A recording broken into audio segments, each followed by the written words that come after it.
Hello and welcome to this episode 16 of Peace by Pieces. I'm your host, Ashley Hutt, the brain engineer. And today we are continuing on this interview series that we have going on. And our guest today is Dominik Salcedo. Dominik is a spiritual EQ coach who helps highly sensitive women overcome their cycles of overwhelm to strengthen their relationships and leverage their sensitivity using emotional intelligence skills and shadow integration. Dominik is such a beautiful soul and a calming presence and spirit and beautiful woman. And this was an amazing interview where I learned a lot about what it means to be a highly sensitive person, what it means, how it affects your life, and how it's actually a superpower, which is really cool. I know you're going to enjoy this amazing interview with Dominik. Let's get going.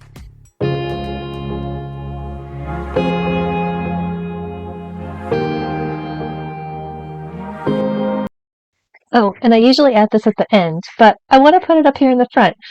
Me and my guests are always open to continuing conversation with you. If something in here just strikes you and you want to reach out to us, you can always reach me on Instagram at I am Ashley Hutt.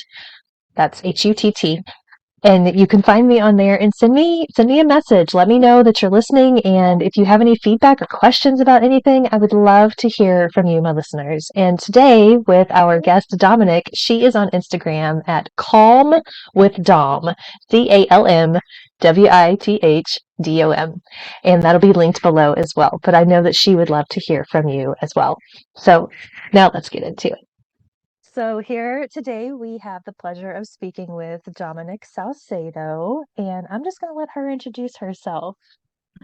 Hello, thank you for having me on the show, Ashley. My name is Dominik.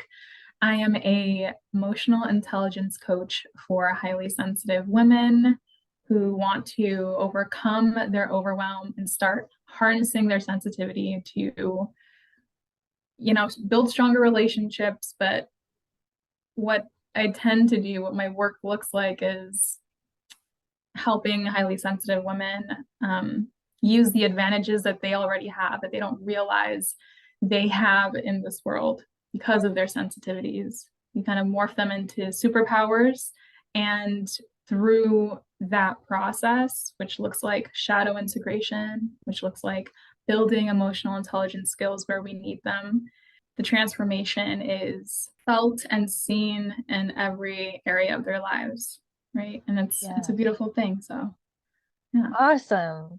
Well, that's really cool. I love that. I love the superpower thing because there are so many things innately in us. Last week I had a conversation with a professional about autism and how it presents in adults and things like that. I have ADHD. You're talking about highly sensitive women, and there's so many things like this that if they're viewed from a very specific perspective, they are viewed as detrimental and weaknesses Yes. and downsides and things that we should hide and be ashamed of and things like that. But when we peel back that specific perspective, we can look at these traits and behaviors and tendencies and things like that with a neutral lens, and then we can start to embrace them, and then they become the superpower that they really are. So I am excited to learn more. So I am admittedly new to this highly sensitive person concept. So can you explain a little bit more about what HSP means? Yes. So it's actually a pretty new term, right? Like highly sensitive people, there is now decades of research, but we're talking like two. It's definitely a newer term, and it's highly sensitive people are, there is a small portion of the human population, but not just the human population. It's actually highly sensitive individuals are found in every species on this earth, And it's Yeah. just a small portion of the population that have sensory processing sensitivities, or SPS for short. And what that means is, in short, they are sensitive to sensation. They're sensitive to the information coming through all of their five senses. And that's baseline what it is. And about 15 to 20% of the US population are highly sensitive. And of course, that comes with a lot of traits, but SPS is it's a trait that is recordable, right? That is measurable, that can be found. It's a very simple test that you can find online. I'll provide the link for your listeners if they're interested. It's really cool and interesting. You can identify it within yourself, within your children, which is really important because SPS is it's genetic. It's something you're born with. It's not learned. It's either you have it or you don't. And yeah, it's not going away. It's just a matter of learning how to navigate it. So it seems like, and again, kind of drawing parallels with my autism conversation from last week, where, he was saying that there are these things that we all experience on a human level, but that certain people with autism, they just like experience them more. Yes. that it's more intense. And that kind of seems like, a parallel with HSP as well, that there are, we all have five senses. We can all see, hear, taste, smell, and feel. But that being more intense and just more. 100%. 100%. Okay. There is, and I have this conversation a lot actually, the difference between a highly sensitive person and an autistic person, because in that case, they're similar in that they are hypersensitive to, sensory overload is very common for both groups. I would say the biggest difference is that, there's a bunch of differences, but if I were to sum it up, highly sensitive people, as sensitive as they are, and again, like autism is a spectrum, highly sensitive, it's a spectrum, right? One highly sensitive person's sensitivities aren't going to show up in the exact way for everyone, right? But usually highly sensitive people, they are, right? So I am pulling this straight from my blog post, what is a highly sensitive person and how to know if you are one. Perfect. Just because I like how I worded it here, and so there's no point in changing that. So me sourcing myself, the difference between autistic people and highly sensitive people is the persons on the spectrum, so on the autistic spectrum, they pay mind to irrelevant things within their environment because they truly do not know better. Whereas on the other hand, for highly sensitive people, they will make sure they're appropriately responding to all of the social cues within their environment that pertain to them. And that includes subtle facial expressions and body language. Whereas for an autistic person, the way that they funnel through information, because there's so much information, most of it is useless to them, and they do not find it relevant, right? It's irrelevant to them. Whereas highly sensitive people, they're more, because they're not naturally more sociable. They find those cues and those small details important, and so all of it is important to them. But that being said, autistic people they do process even more information than highly sensitive people at times. Again, it's one of those things where it's a spectrum on both sides, but for the most part, autistic people, it's like, I heard this analogy that was really, really cool in kind of understanding the difference in processing information, where for non-highly sensitive people, if you're non-highly sensitive, you're not autistic, because autistic, if you have autism, you are a sensitive person and you do have SPS. Um, Non-highly sensitive people, it's like if you think of all of the noise in the world, their ability to funnel all of it, it's through a tiny straw. Whereas for someone with autism, the straw is this big versus a non-highly sensitive person through, it's a small straw.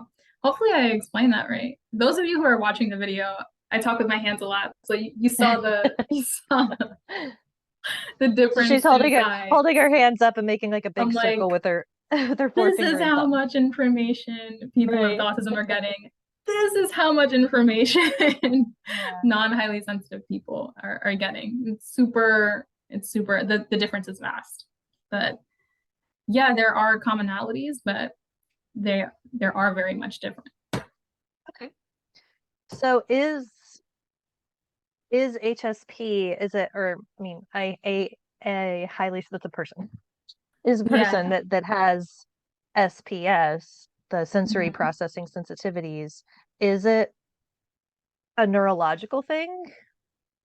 It's you know what, that's a good question. It's more of a, I want to say it's a personality thing. Okay. Yeah. Because with highly sensitive people, it shows up differently. Again, it's not learned behavior, but it's more, the way that I can understand this is through my expertise in emotional intelligence. There is natural emotional intelligence, and then there is learned emotional intelligence. There are traits that you can learn and get better at, but then there's natural emotional intelligence, and that is just, you were born naturally sensitive or naturally more aware than your counterparts. And children, some are naturally more emotionally intelligent than their peers, and it's very much like that, where the kids they're naturally more sensitive than others. But yeah, definitely, I can see that. In my own experience with children, and then anyway, but yeah, okay, perfect. So how can, like you mentioned that there is a simple test, and we will link that in the show notes.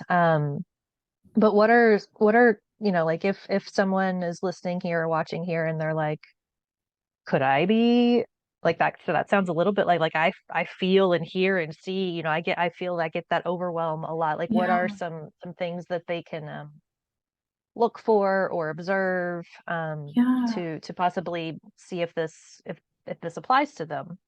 Yeah, so I would say there are the key traits for every highly sensitive person, and some may not resonate with you, but others may very much resonate with you. And that does not lessen the possibility of you being a highly sensitive person at all. It just may mean that those are how your sensitivities show up. So, for example, in terms of our emotional reactivity, if you are someone who, emotional reactivity is just, I like to say that it's the step before empathy. It's our emotional reaction to the things around us, the people around us, what we're consuming, the content we're consuming. Maybe if you watched a sad commercial and you got choked up, or you shed a tear, or you're someone who you react emotionally or feel that you are feeling the emotions of others if they're expressing their own concerns and emotions to you. If you're just naturally more empathetic, that is one sign of the fact that you may have high capacity for emotional reactivity, which is a trait of highly sensitive people. Another one is over arousal. I mean, that is the one that a lot of highly sensitive people, that is just a natural thing in life that they experience, where you're easily overstimulated by, I mean, any one of your five senses, if not all of your five senses.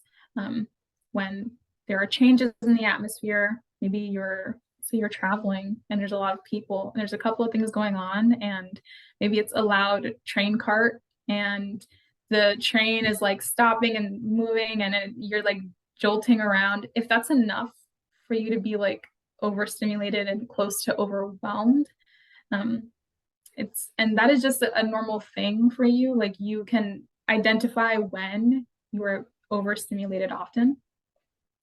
Big sign, huge sign that you are a highly sensitive person, because non-highly sensitive people are not affected by those things on their own, right? So maybe if you woke up on the wrong side of bed, maybe if you're in a bad mood, those things may affect you, right? Right.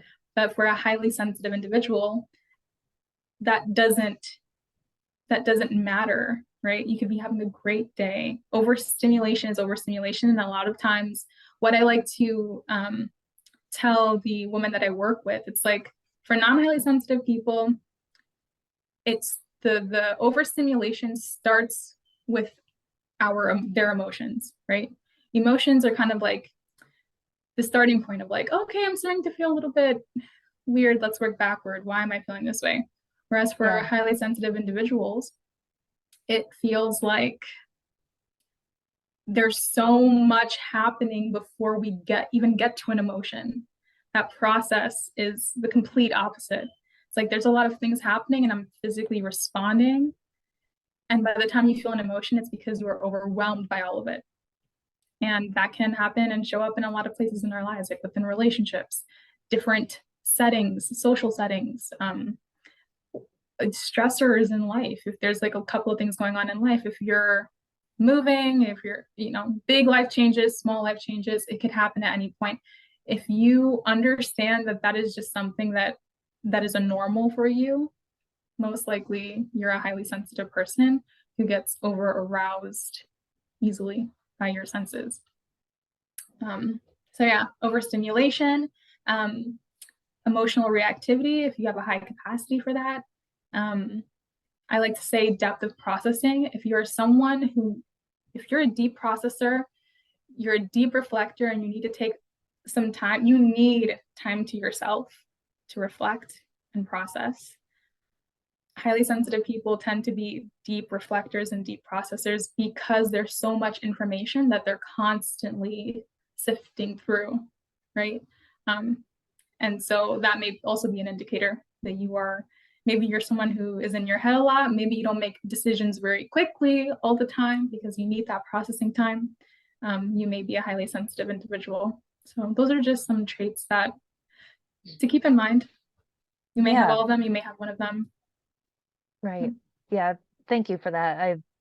As you were speaking, was like kind of light bulbs going off about myself or people that I know or my clients. And I don't know, one of them was a lot of moms experience like being touched out, like because our kids, a lot that physical connection is what provides a comfort and being in the same electrical field and everything and but I have not really experienced this, but I only have one child, so I can only imagine if there were two or three and they were all on top of me, that there would be a point where I'm like, stop touching me, stop touching me. Oh yeah, 100%. But I think that that's an example of like a normal person, a normal with quotes person right. would there's a threshold kind of like where they would kind of reach that point of overstimulation with the touch, but that a highly sensitive person that would arrive there much more quickly or have just a very lower threshold, a lower tolerance for it in the first place. Yes. That is as just one example. Like you said, it could be all over the place. 100%. But or like being really sensitive to smells. Yes. Which again is something that happens with a lot of pregnant women. I know that I had a super sniffer when I was pregnant, and that there were certain smells that I could not tolerate. Right. Yeah. And smells that like other people didn't smell, and it's like, well, I'm smelling it, so like these particles are in the air and my nose is processing them and sending the signals to my brain, but like yours isn't, but that doesn't mean that it's not here and that it's not Exactly. No, right? exactly. That's exactly what it is, 100%. And that's a great I love this conversation just because the differences is so cool. I've actually never experienced that hypersensitivity to smell ever. Ever. Like it's actually a joke in my family that like something could be burning in the kitchen and I'll be like next door and I'll like in the next room and Right. nothing. It happens often, way too often. My I have family members who are super sensitive to smell. I am very sensitive to light, which is where it's not just the light itself in my eyes. It's like I hear like light bulbs, and it's also a sound thing. So it's a couple of senses that is Yeah. stimulated with just light and certain lights. And it's I never thought of it my entire life. The moment I learned I was a highly sensitive woman, I was like, this is what this Right. is. I'm not, and also in Thank you for sharing reflecting. that because Yeah. I was thinking about like how because I can, I can understand the nose, I can understand noises, Mm-hmm. it like Mm-hmm. the sounds being overwhelming and the touch and then the feelings, I can definitely understand that. But yeah, I was questioning, I'm like, how would that work with sight? With sight, 100%. Yeah, light is a big thing, and I either have to like get sunglasses. Really hard to do as a four-eyed person, someone who wears Right, glasses and does not like right. contacts. But yeah, it's really interesting.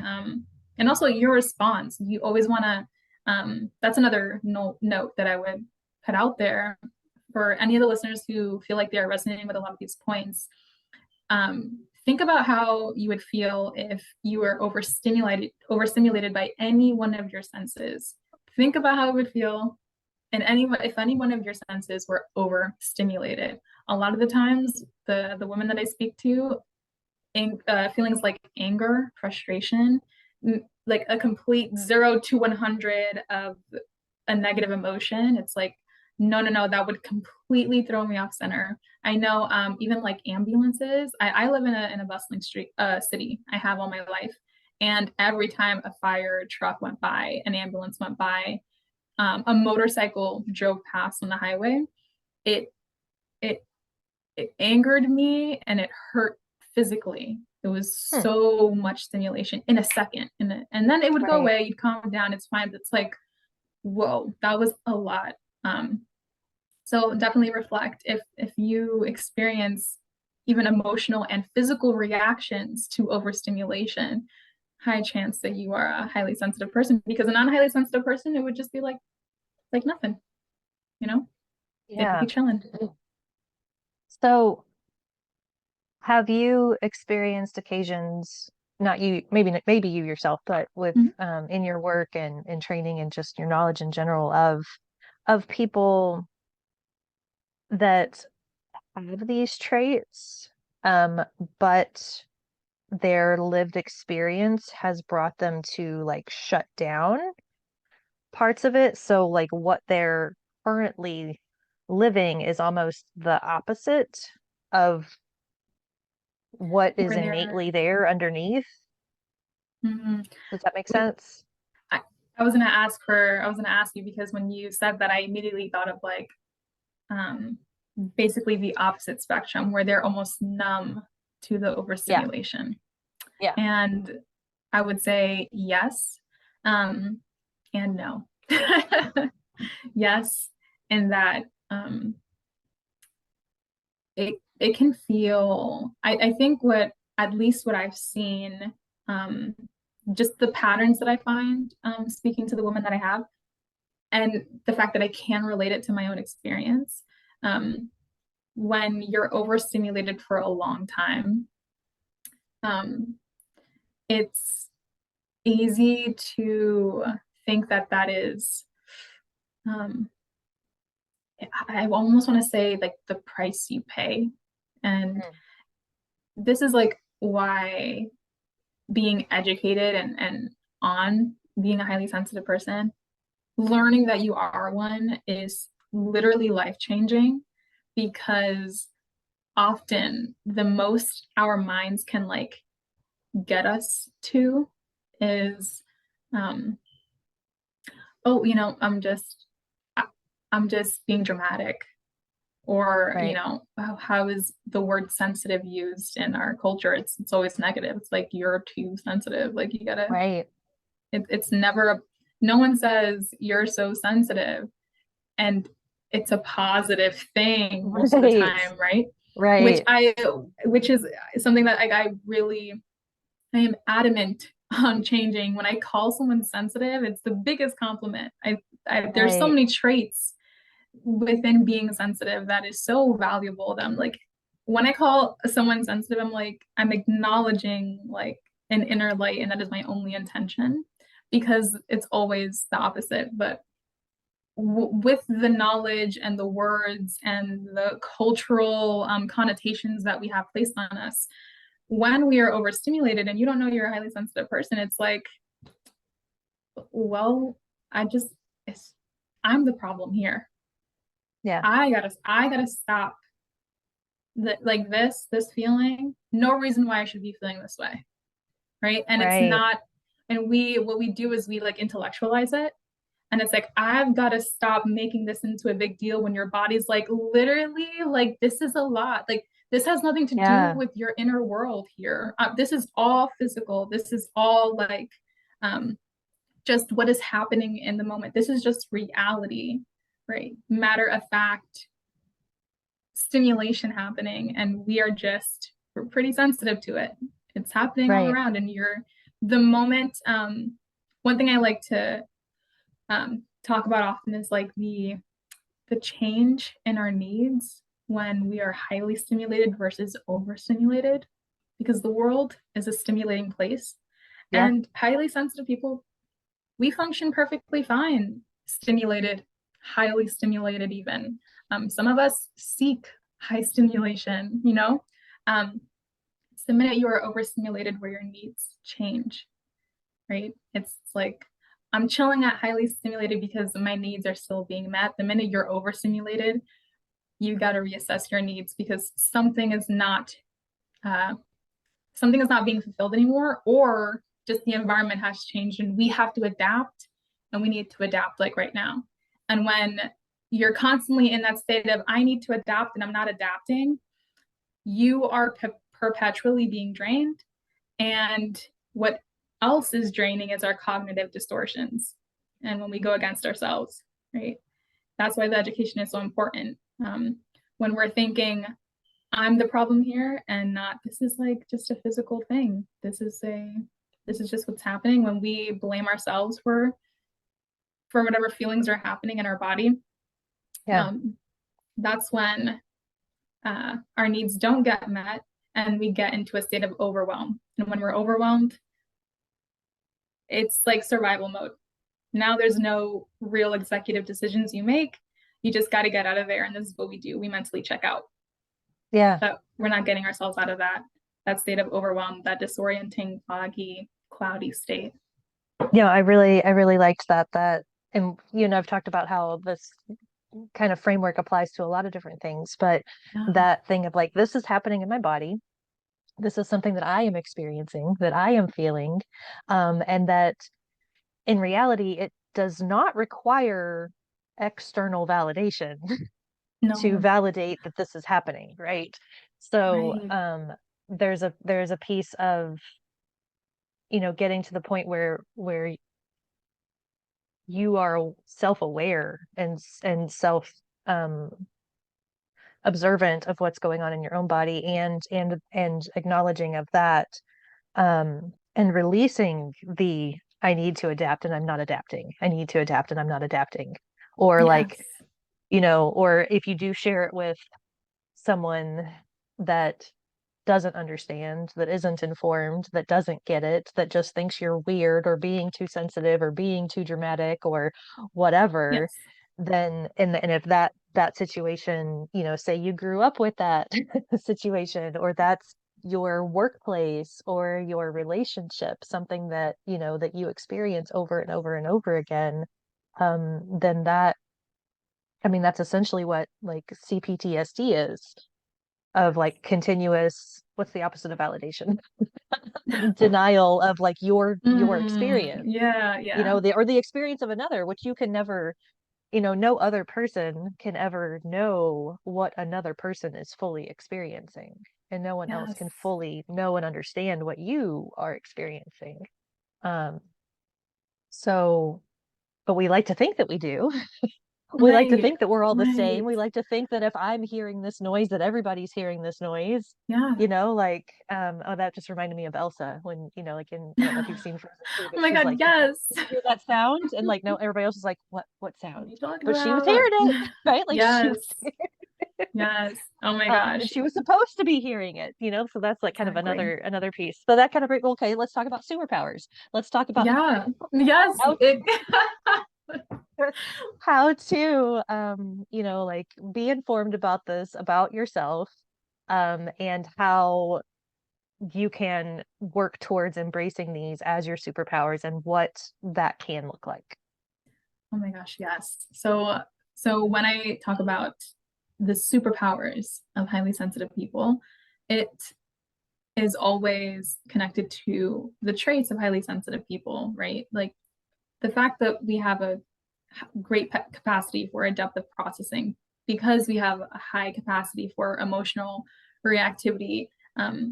We tend to be great decision makers because we naturally, by default, consider everyone around us in our decisions. That is not an active choice. It's just a part of the daily information we're gathering, right? Yes, I am receptive to your change in body language. I am not a body language expert. I just know by, you know, the change in your stance along with the change in the tone of your voice and in your face expression, and that something has changed, and I have to take that into account when I'm making decisions. It's not my choice. It's just a very natural thing. It's a part of my process, and it's a part of our processes as highly sensitive women. It's not. It doesn't make you better or less than others. In general, I Right. like to say, like, a lot of times when we talk about highly sensitive individuals, it can easily become a conversation of why we are either uh, victims of reality, or we are way better and we're like painted as saints who can't hurt people because we're just so receptive and so quote unquote understanding of others. But truly it's nothing that we can control anyway, right? And some of Right. those strengths, when we don't I guess emotionally identify with them, they show up everywhere, and it's just uh it doesn't have to be one thing or the other. It's just it is what it is, right? Yeah. Well, this is a, you know, one of the metaphors that I use a lot is that like I, thumb does not think it's better than my knee. yes, My knee does exactly. than my thumb. You know, they're Exactly. just different, and they have different purposes, and they have different traits and I characteristics, love and they that. move in different ways. They serve me in different ways. You know, Yeah. um, yeah, It's they're, that neutral stance of like yes, they're just different. And I love that you worded it that way. That's a perfect way to phrase it, because that's really what it is. It's just when you're neutral about it, it's easier for you to see the strengths and the weaknesses and not feel burdened by either.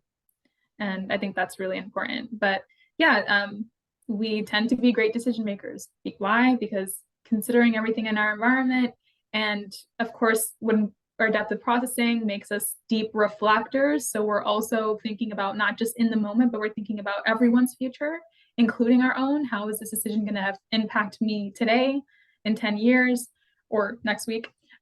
You right now and you next week. Like it's all a part of the process. Um, when it comes to our emotional reactivity, we're naturally very empathetic. It also means that we emotionally benefit in positive environments in a way non-highly sensitive people cannot, because they don't experience emotion in the way that we do. Again, it's just how we work. The way that a highly sensitive person feels sadness is not the way a non-highly sensitive person feels sadness. That's one emotion, but experienced on different capacities for different people. Yeah.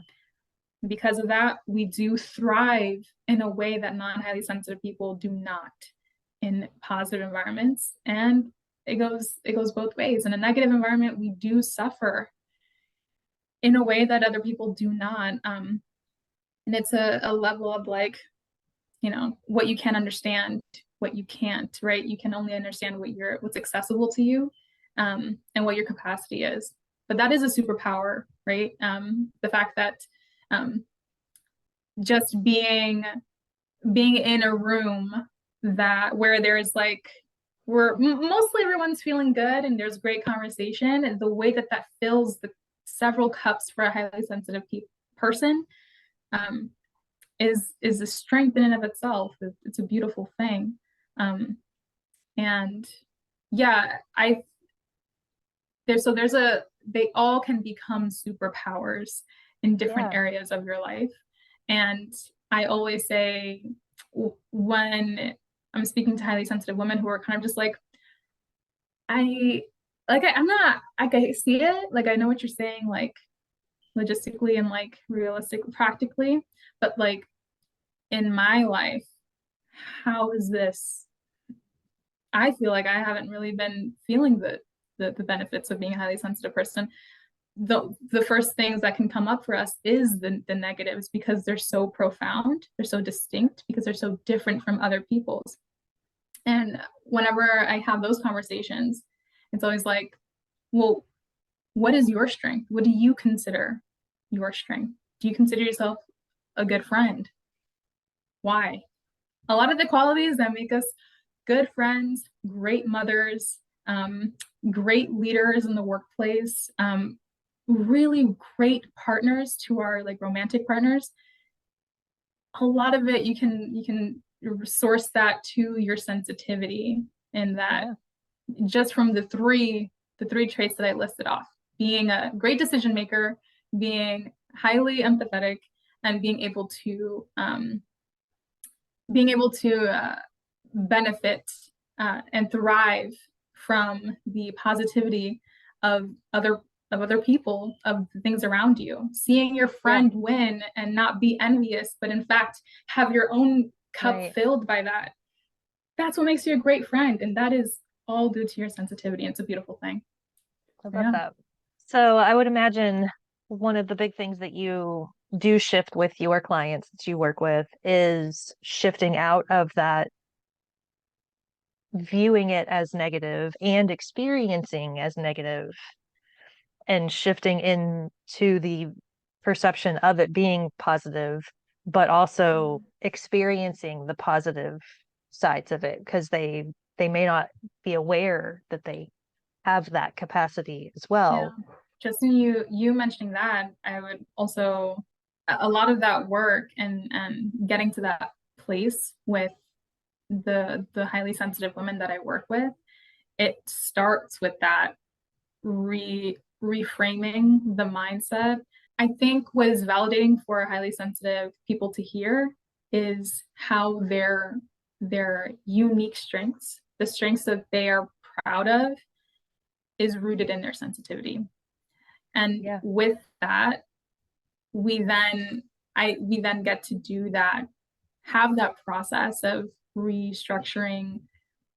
Oh, so maybe that negative isn't really a negative. It's just kind of a byproduct of my strength. Right. And viewing it that way is actually really impactful. And I find that a lot of the work that I do with highly sensitive women is shadow integration, because when you approach your sensitivity with negativity, right, you don't see it as a strength anyway. It's kind of like oh, this is a flaw, this is what's faulty about me. Every reaction that you have is kind of met with this it's wrong, this is inherently wrong, I'm wrong to begin with.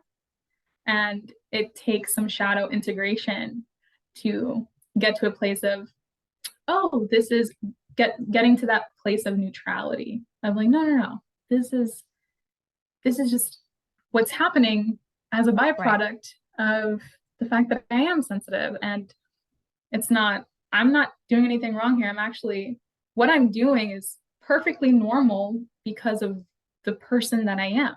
It's, Right. this is how I operate in this world. This is how I experience the world. It's unique. And because of that, there are just certain things that I have to be aware of. But it's not coming from that place of like, everyone else is okay. Why are you freaking out? What? Just calm Right. down, you know? And it's a lot of, Yeah. that's what the work looks like 99% of the time. It's just the reframing of the mind, getting to that place of neutrality and, of course, acceptance and compassion. Yes, Yeah. absolutely.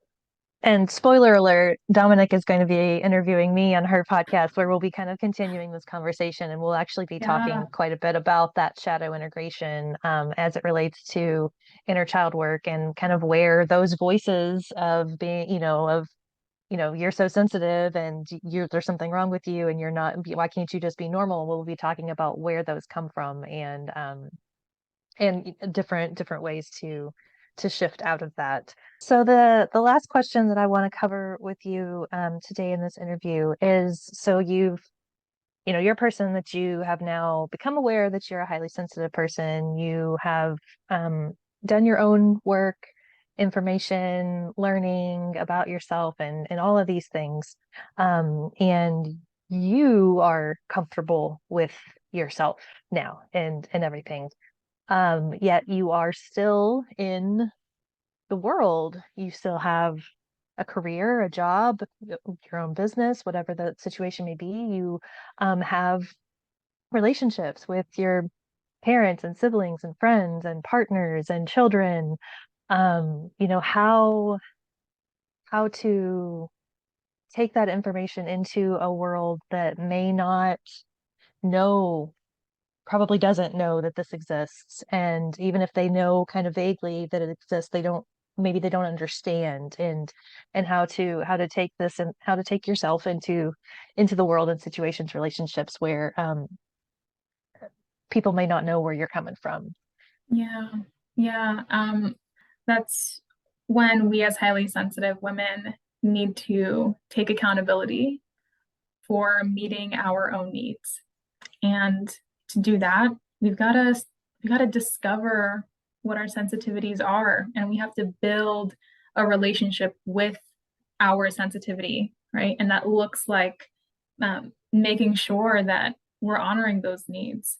Um, a lot of times, highly sensitive women, we experience hurt, right? And being misunderstood can feel like betrayal straight up. And it's Yeah, like, especially when we have that emotional reactivity, we have the capacity to emotionally connect, understand, just process and intellectualize and put ourselves in everyone else's shoes, right?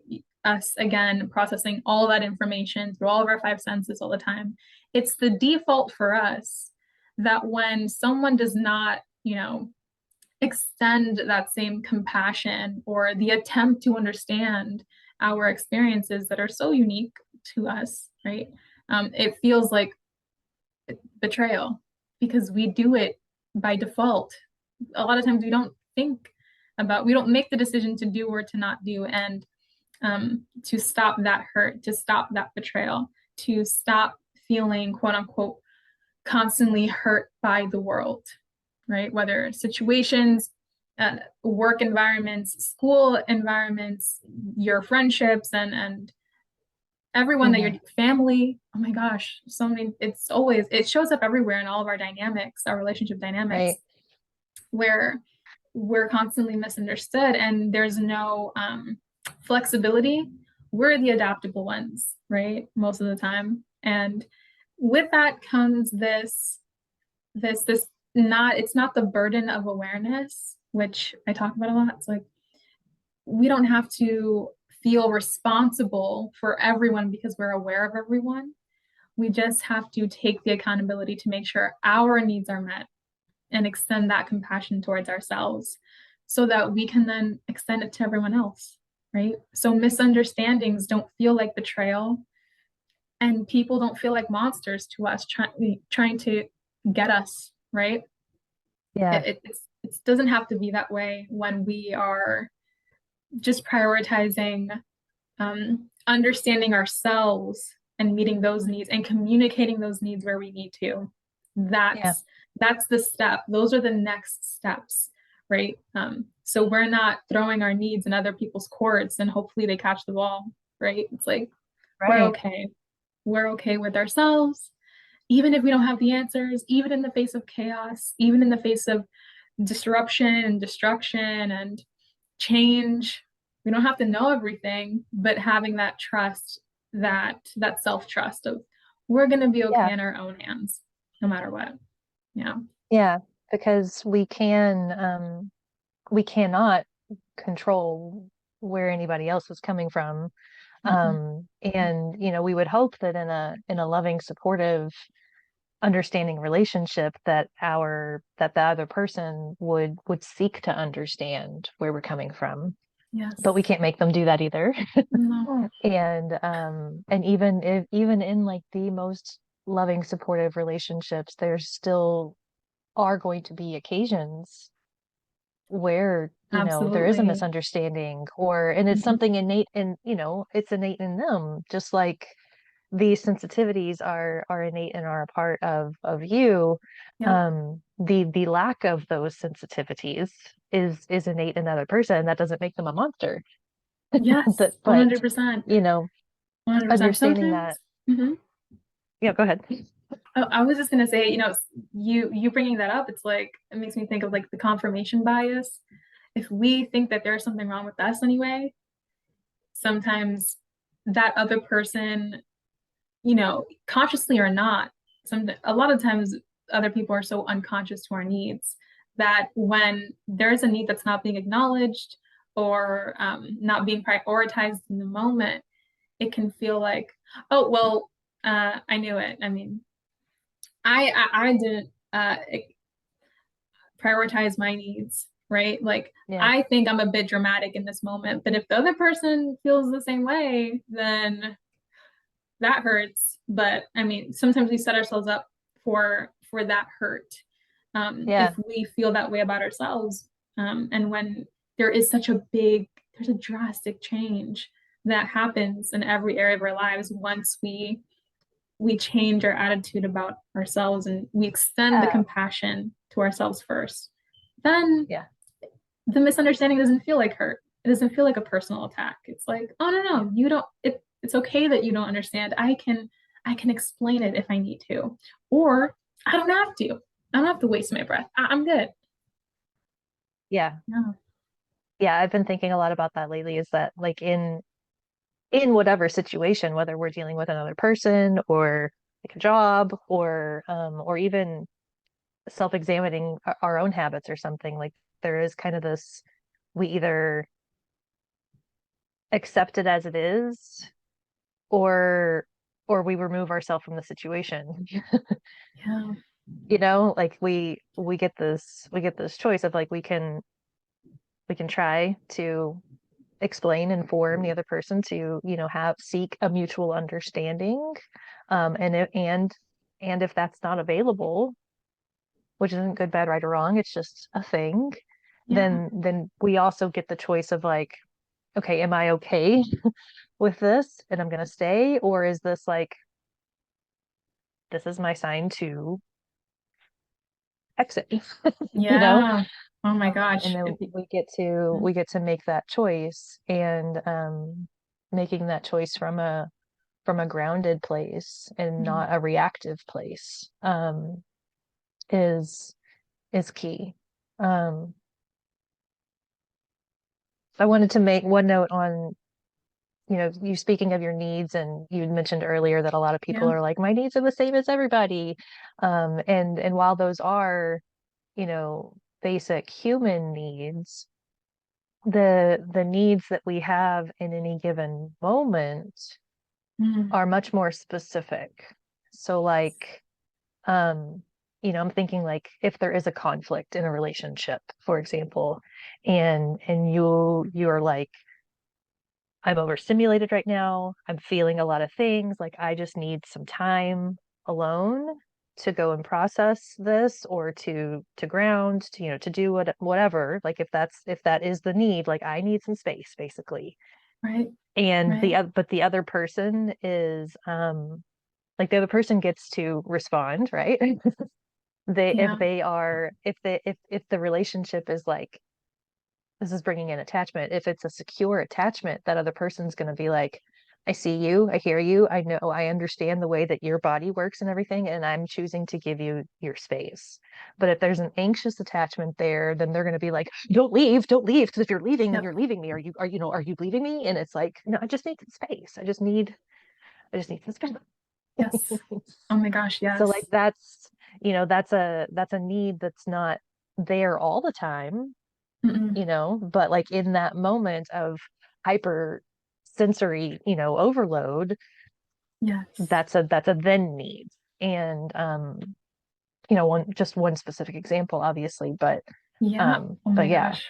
We can apply that to so many relationships, like not just romantic, but like what happens when my mother doesn't understand what's going on? What happens when my sister is reacting and she responds to my needs in an unfavorable way, or my friend who I love, but maybe she's not in the greatest headspace, or I know myself personally, my needs, or my response to my needs, they change depending on who I'm with. It's Yeah. identifying those patterns is really key. In my Mm. romantic relationships, I'm someone who needs time to process, but in my friendships, I'm a problem solver. Right away, I want to serve right away, and I want to help solve the problem. And understanding, just as you understand your patterns in every area of your life, it all just understanding it Yeah. and taking accountability for it, right? Like, this is what I do, this is what works for me, this is what doesn't, this is how I respond in these situations. Even if they look a little different, those are the similarities. Piecing the puzzles together Yes. helps us feel grounded Yeah. in, and again, just building that self-trust and having compassion for ourselves, because life does not work the way that we think it does. That's Right. inevitable. And it's such a strength. It's always such a Yes. strength because we're so adaptable, because of these Yeah. traits. It's it's astounding how it becomes so blaringly obvious how we thrive in so many different areas the moment we take accountability of, I'm going to make sure I'm okay, and that requires self-compassion. Yeah. Once you do that, discerning your energy becomes easier, protecting your energy becomes easier, and then the chips fall where they may. The people who, prioritize that and love that about you, you'll attract them, and those who do not care about your needs and boundaries afterwards, yeah, it's easier for you to discern where to use your energy and how. So, Yeah. it's a beautiful thing. Absolutely. Oh, I love that. I love that. Absolutely. Yeah, I love it. Mm. Well, thank you for joining us, Dominic, today to talk Mm. about this. It was a pleasure, just an absolute pleasure talking with you and seeing your beautiful face and just Thank hearing you. all about this, aspect of, I mean, gosh, nearly a fifth of the US population would fall under this Right. statistically. So those are, Mm. they're not small numbers. So Exactly. No, I love 100%. this. Thank you for having me. This was Yeah. amazing. I love this conversation, and we could talk about it forever. Right. Absolutely, we could. So if any of my listeners or viewers are interested in finding more about you, or just, learning more from you or working with you, how can they find you? So they can find me on Instagram. I have all of my resources always linked there. I'm always doing different things on Instagram. It's just at calm with Dom, CALM with DOM. Um, they can also find me on my website, same thing, calmwithdom.com. Google doesn't really like that name, but I do, so they can find me on there too. Love it. All right, awesome. And I'll have those things linked in the show notes as well, so we can find each other easily. Um, well, and last thing for any viewers or listeners out there, if you have anything to weigh in on this conversation, or if it sparked anything in you, or if you have questions or anything like that, feel free to reach out to me on Instagram at I am Ashley Hutt on Instagram, and or Calm with Dom as well. And our inboxes are always open, and just feel free to reach out on there. And thank you for listening and or watching this episode of Piece by Pieces. And we appreciate and love you Mhm. so much. Have a wonderful day. Bye.